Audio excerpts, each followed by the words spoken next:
제가 갑상선암은 죽지 않은 암이라는 얘기를 많이 했고, 또 아주 유명하신 그 세브란스에 계셨던 박정수 교수님께서 갑상선 유두암이라는 대표적인 암은 착한 암이다, 거북이 암이다 이렇게 얘기하셔서 환자들한테도 저도 그렇게 얘기를 하는데, 사실 거북이도 앞으로 천천히는 가거든요. 그래서 언젠가는 수술할 거라는 생각을 갖고 있어야 됩니다.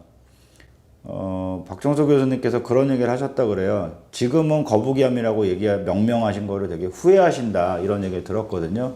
왜냐하면 환자들이 수술을 안 해도 되는 걸로 잘못 치부해 버리기 때문에 타이밍을 놓치는 경우가 있습니다. 그래서 저는 환자들한테 좀 구분 지어서 얘기하는 편인데, 당장 뭐 한 달 안에 당신의 일상을 다 접고 수술해야 되지 않아도 된다. 지켜보다가 조금 더 커질 때 해도 사는데 지장 없고 재발료 차이도 없을 것 같다. 그러면 좀 수술을 유예하면서 지켜보고요. 절대 미뤄서는 안 된다는 얘기를 하는 분이 또 있습니다. 그런 사례가 어떤 사례냐면, 제가 이제 사진으로 보여드릴 텐데, 암의 위치예요, 결국에. 암이 예를 들어서 갑상선 중간에 잘 있다면 얘가 커져도 주변 장기를 침범할 수 있는 거리까지는 아직 여유가 있는 경우에는 천천히 해도 되는데, 갑상선 암이 기도하고 식도 요 옆에 있다, 암이. 여기 목소리 신경이 지나가는데 여기 있다. 그럼 굉장히 위험한 상황이 생길 수 있거든요. 여기 있는 거하고 여기 있는 거하고는 수술 타이밍이 다르다. 초음파 사진 하나 보여드릴게요. 이 환자도 기도, 여기다 나중에 표시해 주세요. 여기가 식도거든요. 기도, 식도, 요게 목소리 신경이에요, 허연 게.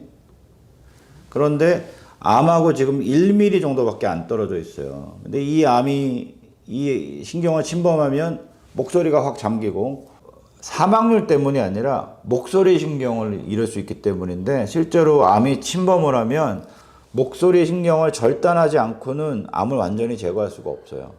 그래서 삶의 질이 완전히 떨어지는 대표적인 사례가 음성장애인데, 그런 일이 생기지 않으려면 빨리 하는 게 좋다. 근데 목소리 신경이 이제 암에 의한 손상이나 수술에 의해서 절단하고 이어주는 과정이 생기면 복원되지 않습니다. 목소리가 어떻게 되냐면, 원장님, 저 목소리 안 나와요, 이렇게 돼요.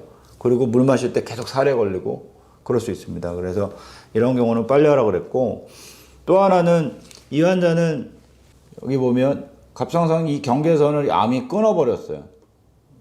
그러니까 침범했기 때문에 외부 침범한 경우는 빨리 수술을 해야 된다. 이분 나이가 이제 60이 넘으셨는데, 50대 이하라면 예후가 그래도 좋겠지만 50이 넘으면 경계선 뚫고 나가는 경우에는 전절제할 수 있거든요. 그래서 이분한테 수술을 서두르려고 그랬는데, 정말 케이스 바이 케이스다. 사람마다 다르다. 그러니까 환자분들이 어떤 때 정말 답답하다고 느끼는 게, 내 집 옆집 사람이 수술 안 하고 있더라. 우리 가족 중에 내 사촌 동생이 수술 안 하는데 지금 멀쩡히 살아있다, 건강하다 그러는데, 병은 비교하는 게 아닙니다. 그러니까 그분의 암의 위치는 지켜봐도 되는 위치일 수 있지만, 정작 본인 당사자의 암의 위치가 위험하다면 수술 시기를 당길 수도 있는 거예요. 이런 병을 남과 비교해서 잘못된 신념을 갖고 있다는 게 되게 위험하기 때문에 오늘 꼭 말씀을 드리고 싶습니다. 그래서 결론은, 암의 위치에 따라서, 또 암의 크기에 따라서, 암이 외부 침범을 했냐에 따라서, 또 임파선 전이 여부에 따라서 서두를 수 있다.